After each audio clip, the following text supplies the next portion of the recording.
Même si Bumblebee ne m'avait pas déplu en 2018, eh bien il faut avouer que la saga Transformers m'a beaucoup déçu, surtout depuis qu'elle est plus dirigée par Michael Bay. Salut à tous, moi c'est Adrien et aujourd'hui je vous propose de plonger dans les entrailles du dernier Transformers Rise of the Beast qui vient tout juste de sortir au cinéma. Alors véritable suite au travail de Michael Bay ou bien ultime déception pour les fans de cette saga, eh bien ça c'est ce que je vous propose de découvrir aujourd'hui dans cette critique.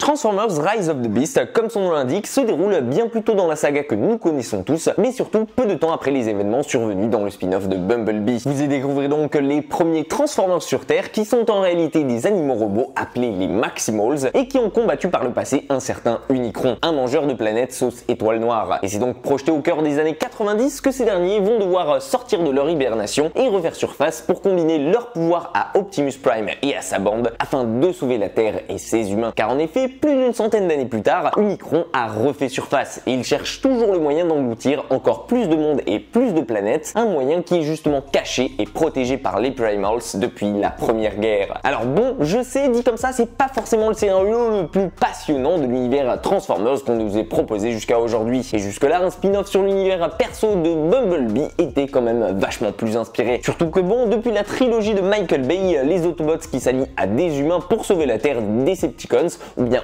aujourd'hui d'Unicron, bah ça sonne un peu cliché et ça fait un peu redite. Encore plus quand ça se fait par l'intermédiaire d'un jeune humain intrépide qui a besoin de se démarquer et de s'assumer façon Sam Witwicky. Oui bon, en gros ce Transformers cela joue quand même vachement en Star Wars 7 en copiant son prédécesseur pour tenter vainement de recréer une nouvelle trilogie ici. Pour les donc compris, pour l'originalité de la chose, on repassera. En revanche, là où le film assume pleinement qu'il n'est pas forcément le plus original de cette saga, son scénario faisant quand même vachement écho au premier Transformers, eh bien il réussit tout de même à briller ici par moment en nous proposant de suivre un personnage que l'on a envie de voir réussir dans sa quête et pour lequel Anthony Ramos se démerde plutôt bien à le rendre vivant et attachant. Alors oui, certains diront qu'il est un peu une pâle copie de Sam Witwicky, Shia LaBeouf restant quand même largement au-dessus, mais je vais pas vous mentir, on prend quand même vachement plus de plaisir à le connaître, à suivre son histoire personnelle et à s'attacher à lui qu'on le faisait avec le personnage de Mark Wahlberg dans les deux derniers Transformers. De plus, de ce côté-là, le film réussit avec brio à vous emporter au cœur des années 90, que ce soit autant au niveau visuel que sonore, et je pense que beaucoup d'entre vous comme moi apprécieront à juste valeur sa BO bien fournie en rap US du film. Mais vous le verrez aussi, je pense que ce n'est pas juste avec ça que ce Transformers compte trouver votre amour, et ça vous allez le voir très vite. Car justement, là où le film compte se démarquer et se réinventer un peu dans la saga, c'est justement en nous proposant autre chose qu'une énième guerre entre Autobots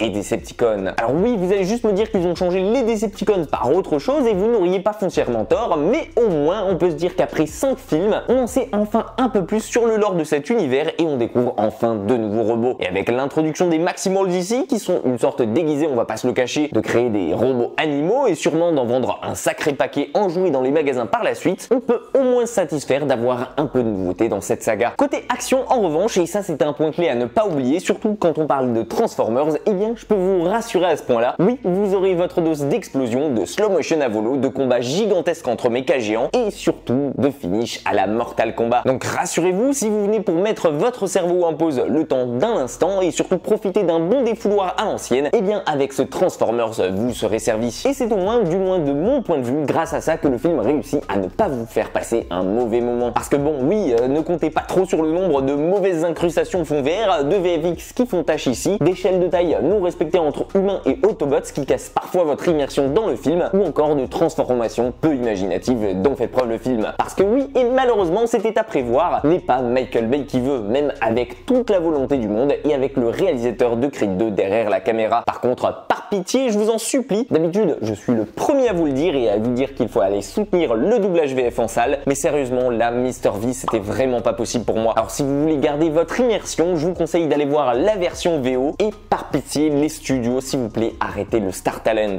Bref, vous l'aurez donc compris je pense à travers cette petite critique, ce Transformers Rise of the Beast reste une petite déception pour ses nombreux défauts, surtout pour un fan de la saga comme moi, mais néanmoins moins grande que celle à laquelle je m'attendais à l'origine. Et pour ma part, c'est un film qui oscille entre regardable et meilleur que le 4 et 5 réunis, mais qui restera tout de même très loin de l'expertise d'un Michael Bay à la direction. Et vous, qu'est-ce que vous en avez pensé? N'hésitez pas à me donner votre avis sur le film dans les commentaires et surtout classez-moi par ordre de préférence tous les films Transformers sortis à ce jour. Pour moi, je pense que ça fait à peu près Transformers 1, 2, puis Bumblebee, 3, Rise of the Beast aujourd'hui et ensuite 4 et 5 en dernier. En attendant, si la vidéo vous a plu, pensez à me le faire savoir en me laissant votre plus beau pouce bleu, partagez la vidéo si le cœur vous en dit et surtout abonnez-vous à la chaîne si ce n'est pas déjà fait. Prenez soin de vous et pour ma part, moi je vous dis à très vite pour une toute nouvelle critique.